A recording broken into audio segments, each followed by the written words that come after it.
In 2017, Travis and his partner Elise went deep into the boundary waters near the Canadian border. They were seasoned campers, but this trip was different. Farther out, no cell service, no one around.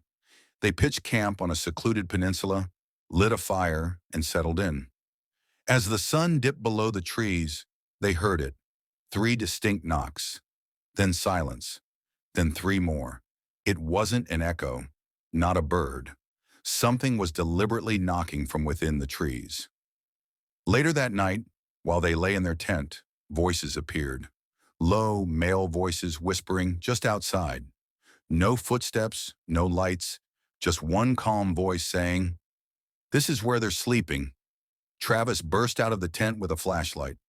But no one was there, just the trees silent and still. They left at sunrise and never returned.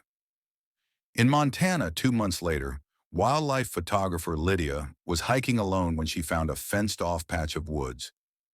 Inside, no birds, no bugs, just silence. She discovered animal bones arranged in a circle. Then she saw them. Three figures in animal hides, white masks covering their faces, standing motionless in the trees. They turned, then disappeared. She ran. Later, she developed her film.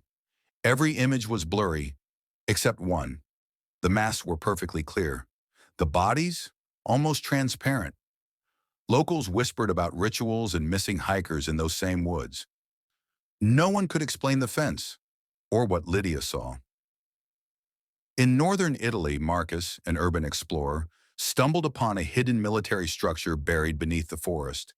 Inside, it was an abandoned psychiatric hospital, still intact in places, with rusted beds and eerie Italian scribbles on the walls. One phrase repeated everywhere: "Don't wake him." Then they found a sealed iron door, scrawled with the words, "44 is still here."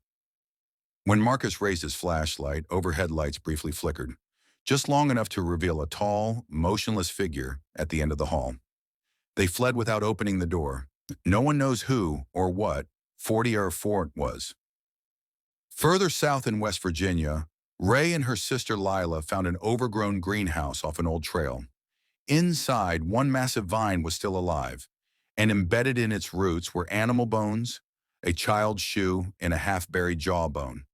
They found a journal in the corner. One entry read, "The roots whisper when you sleep. It wants to grow." That night, Ray woke up outside their tent, covered in dirt. Lila had a nosebleed and no memory of what happened. When they returned with a park ranger, the greenhouse was gone. In 2015, forestry worker Jonah was mapping fire-damaged land in Northern California when he discovered a trailer in the middle of a burn zone. Inside, it looked untouched, clothes folded, a coffee pot still warm, but no people. A mile later, he found the same trailer again, same serial number. Panicked, he walked a straight line. After 20 minutes, the trailer again. His GPS was glitching, looping coordinates. He tried radioing in, static. By instinct alone, he found his way out. His supervisor said something Jonah never forgot. "That land's not right anymore. It doesn't forget." Different places, different people, but the pattern is always the same.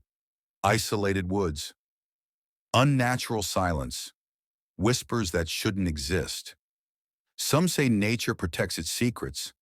Others say something older lives beneath the trees. But one thing is clear: the deeper you go, the more the forest remembers. If you love this story, please like and subscribe so I can post this types of story.